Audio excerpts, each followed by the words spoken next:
तृतीयोऽध्यायः वर्गभेदः। एक राशि में 30 अंश होते हैं। राशि को पूर्वाचार्यों ने 10 प्रकार से विभाजित किया है। इनको अलग अलग नाम दिए हैं। इन्हीं विभाजनों को वर्ग कहा गया है। ग्रह क्षेत्र या राशि, होरा, दृष्टकांड, सप्तमांश, नवमांश या नवांश, दशमांश, द्वादशांश, कलांश या षोडशांश, त्रिशांश और षड्यांश, ये 10 वर्ग हैं। इन 10 वर्गों में ग्रह, होरा, दृष्टकांड, सप्तमांश, नवांश, द्वादशांश और त्रिशांश, इनको सप्तवर्ग कहते हैं। सप्तवर्ग में सप्तमांश को छोड़कर ग्रह, होरा, दृष्टकांड, नवांश, द्वादशांश और त्रिशांश को षड्वर्ग कहते हैं।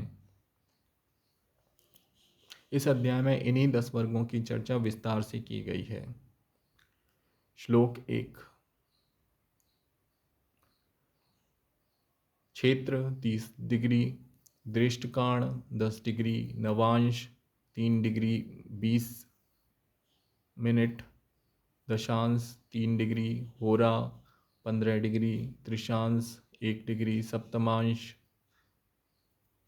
4 डिग्री 17 मिनट 8.5 सेकंड, षट्यांश 0 डिग्री 30 मिनट, कलांश 1 डिग्री 52 मिनट 30 सेकंड, द्वादशांश 2 डिग्री 30 मिनट। ये 10 वर्ग हैं। राशि के उस नवांश को जो उसी राशि का होता है वर्गोत्तम कहते हैं। श्लोक 2। उपयुक्त 10 वर्गों में दशांश, षड्यांश और कलांश का त्याग करने पर एक क्षेत्र, 2 होरा, 3 दृष्टकांड, 4 सप्तमांश, 5 नवमांश, 6 द्वादशांश और 7 त्रिशांश के रूप में सप्तवर्ग बचता है। इस सप्तवर्ग में सप्तमांश का त्याग करने पर 6 वर्ग या षड्वर्ग शेष रहता है। श्लोक 3।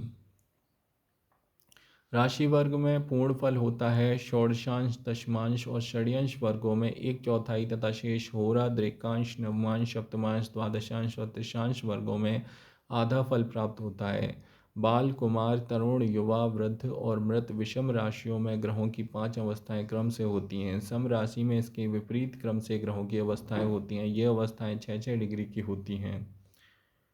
श्लोक 4।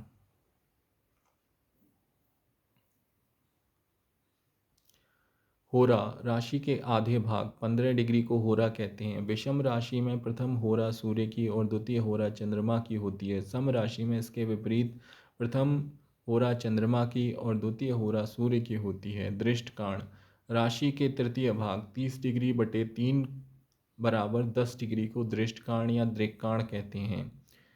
एक राशि में 3 दृष्टकाण होते हैं। राशि का प्रथम दृष्टकाण उसी राशि का, द्वितीय दृष्टकाण उसके सुत पंचम राशि का और तीसरा दृष्टकाण शुभ नवम राशि का होता है। द्वादशांश, राशि के 12वें भाग को द्वादशांश 30/12 बराबर 2 डिग्री 30 मिनट कहते हैं। 2 डिग्री 30 मिनट का एक द्वादशांश होता है। उसी राशि से प्रारंभ कर 12 द्वादशांश क्रम से 12 राशियों के होते हैं। त्रिशांश, राशि के 30वें भाग 30 डिग्री बटे 30 बराबर 1 डिग्री को त्रिशांश कहते हैं। विषम राशि में प्रथम 5 डिग्री के स्वामी भौम, अग्रिम 5 डिग्री के स्वामी शनि, उससे अगले 8 डिग्री के स्वामी बृहस्पति, उसके बाद के 7 डिग्री के स्वामी बुध और अंतिम 5 डिग्री के स्वामी शुक्र होते हैं। सम राशियों में अंशों के स्वामी विपरीत क्रम से होते हैं, अर्थात 5 डिग्री के स्वामी शुक्र, अग्रिम 7 डिग्री के स्वामी बुध, अगले 8 डिग्री के स्वामी बृहस्पति, उसके अग्रिम 5 डिग्री के स्वामी शनि और अंतिम 5 डिग्री के स्वामी मंगल होते हैं। नवांश, एक राशि के 90 भाग को 30 डिग्री बटे 9 यानी कि 3 डिग्री 20 मिनट नवमांश कहते हैं। मेष राशि से प्रारंभ कर राशियों के प्रथम नवांश मेष, मकर, तुला और कर्क राशियों के क्रम से होते हैं।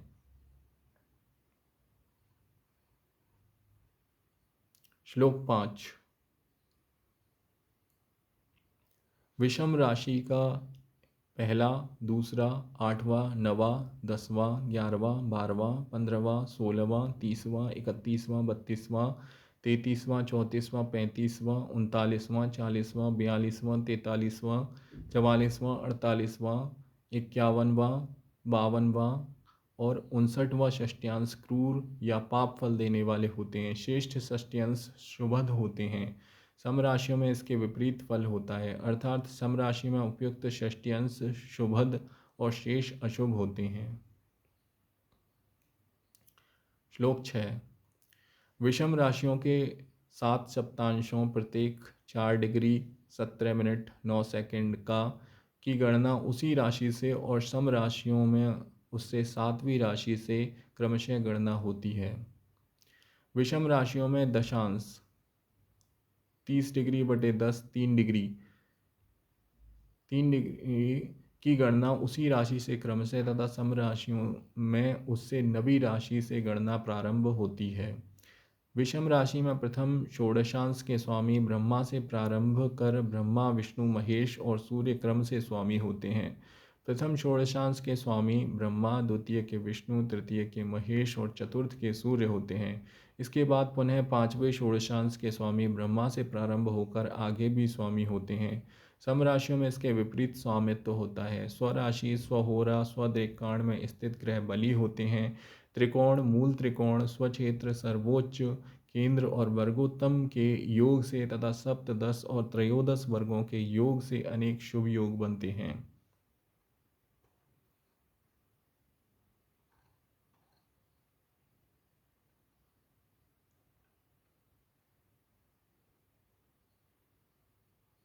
श्लोक 7।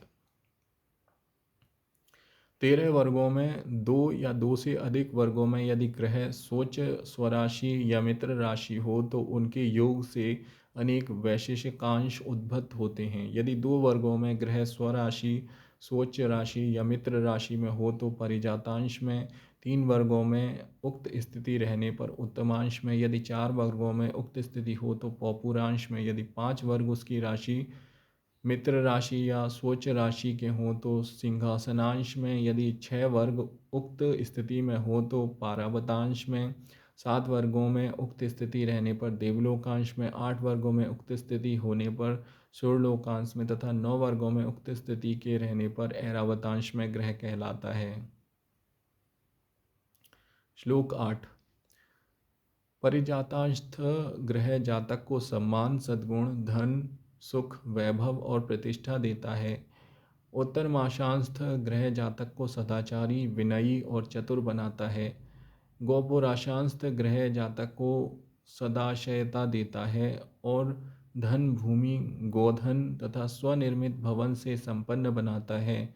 सिंहासनास्थ ग्रह जातक को राजा का प्रिय पात्र अथवा राजा के समान ही वैभवादि का सुख देता है। श्लोक 9। पारावताशस्थ ग्रह जातक को उत्तम घोड़े, पालकी आदि वाहन और अनेक वैभव देता है। देवलोकांश में स्थित ग्रह होने से दिगंत में व्याप्त सत्कीर्ति से युक्त भूमंडलाधीश्वर राजाधिराज होता है। ऐरावतांश में स्थित ग्रह जातक को अनेक राजाओं से पूजित इंद्र के समान राजा बनाने में सक्षम होता है। सूर्यलोकांश ग्रह धन, धान्य और संतति सुख से सुखी बनाता है। श्लोक 10। 10 वर्गों के सभी वर्गों में यदि ग्रह निर्बल हो तो मृत्यु कारक होते हैं। पाप ग्रह की राशि, नीच राशि, शत्रु राशि के वर्गों में ग्रह निर्बल होते हैं। यदि ग्रह नव वर्गों में निर्बल हो तो विनाश, 8 वर्गों में निर्बल हो तो दुख, 7 वर्गों में निर्बल हो तो निर्धनता, 6 वर्गों में निर्बल हो तो सुख का अभाव, 5 वर्गों में यदि निर्बल हो तो बंधु बांधवों का सुख, 4 वर्गों में निर्बल हो तो संबंधियों एवं स्वजनों में श्रेष्ठ, 3 वर्गों में निर्बल हो तो राजा का प्रिय, 2 वर्गों में निर्बल हो तो धनिक और यदि एक ही वर्ग में निर्बलता हो तो जातक राजा होता है। यदि सभी 10 वर्गों में ग्रह बलवान हो तो जातक श्रेष्ठ राजा होता है। यदि ग्रह बाल्यावस्था में हो तो जातक विकासोन्मुख, तरुणावस्था में ग्रह हो तो सुखी, युवावस्था में ग्रह हो तो राजा, वृद्धावस्था में ग्रह हो तो जातक रोगी और मृतावस्था में ग्रह हो तो जातक के लिए मृत्यु भयकारक होता है। श्लोक 11। किसी ग्रह के षडवर्ग में यदि शुभ वर्गों स्वराशि, स्वमित्र राशि, स्वत्रिकोण राशि, स्वोच्च राशि अथवा शुभ ग्रह की राशि के वर्गों की अधिकता हो तो जातक धनवान और दीर्घजीवी होता है। यदि लग्न के षडवर्ग में पाप या अशुभ वर्गों की अधिकता हो तो जातक दुष्ट, दीन और अल्पजीवी होता है। किंतु यदि उन पाप वर्गों के स्वामी बलवान हो तो जातक राजा होता है। यदि लग्नेश लग्नान्वांशेष और लग्न दृष्टकाणेश बलवान हो तो जातक क्रमशः परम सौभाग्यशाली राजा, सुखी राजा के समान वैभवशाली होता है। श्लोक 12। विषम राशि में सूर्य होरा पूर्वार्ध में स्थित क्रूर ग्रह बलवान होते हैं तथा जातक क्रूरवती का धनिक होता है। सम राशि में चांद्र होरा पूर्वार्ध में शुभ ग्रह स्थित हो तो जातक तेजस्वी, विनयी, मिष्टभाषी, आकर्षक और भाग्यवान होता है। इसके विपरीत होने से अर्थात यदि विषम राशि के चांद्र होरा उत्तरार्ध में क्रूर ग्रह स्थित हों अथवा सम राशि के सूर्य होरा में शुभ ग्रह स्थित हों तो वे पाप फल देते हैं। इसी प्रकार सम राशि के सूर्य होरा उत्तरार्ध में शुभ ग्रह अथवा चांद्र होरा पूर्वार्ध में पाप ग्रह स्थित होकर शुभ फल नहीं देते। मिश्रित स्थिति में मिश्रित फल होता है। लग्न और चंद्रमा यदि बलवान हों तथा लग्नेश और चंद्र राशेष भी पर्याप्त बलवान हो तो जातक विख्यात दीर्घायु होता है और सुखमय जीवन व्यतीत करता है। श्लोक 13। सिंह राशि का अंतिम दृष्टकाण, तृतीय दृष्टकाण मेष और धनु राशियों के प्रथम और अंतिम दृष्टकाण, कन्या राशि का प्रथम दृष्टकाण, मिथुन राशि का मध्य और अंतिम दृष्टकाण आयुध संज्ञक है। वृश्चिक राशि का मध्य द्वितीय दृष्टकाण पास संज्ञक है। मकर के प्रथम दृष्टकाण को निगल कहते हैं। सिंह और कुंभ राशियों में प्रथम दृष्टकाण और तुला राशि में मध्य दृष्टकाण की ग्रदग्रह संज्ञा है। वृष राशि के अंतिम तृतीय दृष्टकाण को विहग कहते हैं। कर्क राशि के प्रथम दृष्टकाण को कोल शूकर कहते हैं। श्लोक 14। वृश्चिक राशि के प्रथम, मीन कर्क के तृतीय दृष्टकाण को अहि सर्प कहते हैं। मेष और वृष राशि के द्वितीय, सिंह राशि के प्रथम और वृश्चिक राशि के तृतीय दृष्टकाण को चतुष्पाद कहते हैं।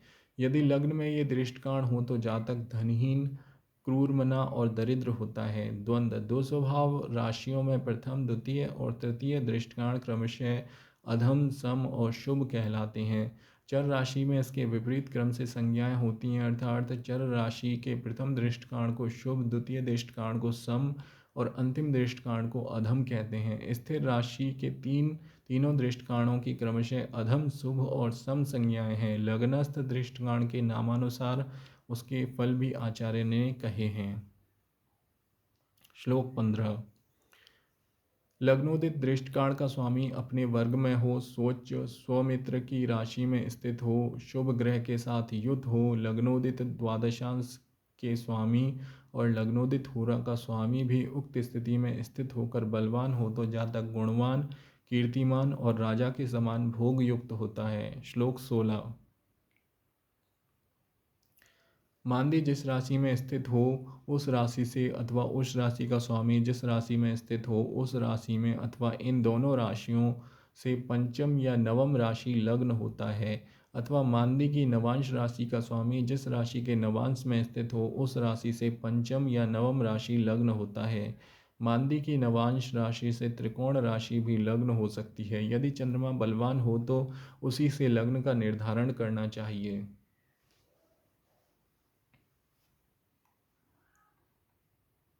श्लोक 17। स्वदेष्टकाणस्थ अथवा स्वमित्र देष्टकाणस्थ चंद्रमा जातक को सुंदर रूप और गुण प्रदान करता है। यदि वर्गोत्तमांश में स्थित हो तो चंद्रमा जातक को उत्तम भाग्य सुख प्रदान करता है। चंद्रमा जिस राशि में स्थित हो उसके स्वामी ग्रह के अनुसार गुण जातक में उत्पन्न करता है।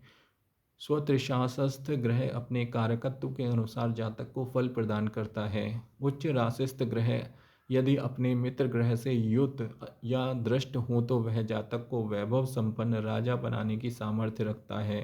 श्लोक 18।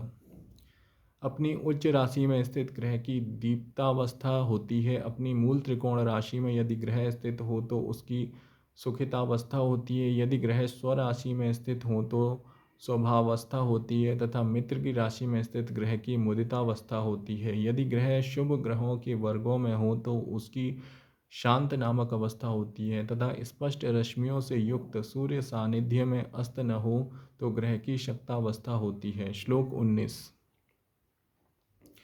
अन्य ग्रह से प्रभावित अधिभूत ग्रह की निपीड़ावस्था होती है। पाप ग्रहों के वर्ग से युक्त ग्रह खल कहलाता है। यदि ग्रह शत्रु की राशि में स्थित हो तो दुखितावस्था में होता है। अपनी नीच राशि में स्थित ग्रह अतिभीत, और यदि सूर्य सानिध्य में अदृश्य या अस्त हो तो विकल होता है। श्लोक 20।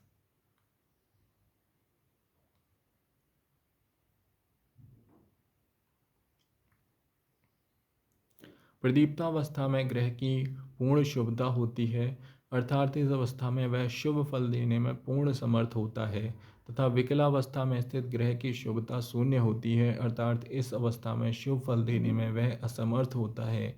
इन अवस्थाओं के मध्यगत अवस्थाओं में ग्रह की शुभता में क्रमशः आनुपातिक ह्रास होता है, उसके अशुभ फल देने की क्षमता में क्रमिक अनुपातिक वृद्धि होती है। अवस्थाओं के नामानुरूप उनके फल होते हैं। इस प्रकार मंत्रेश्वर कृत फल दीपिका में वर्ग भेद नामक तीसरा अध्याय समाप्त हुआ।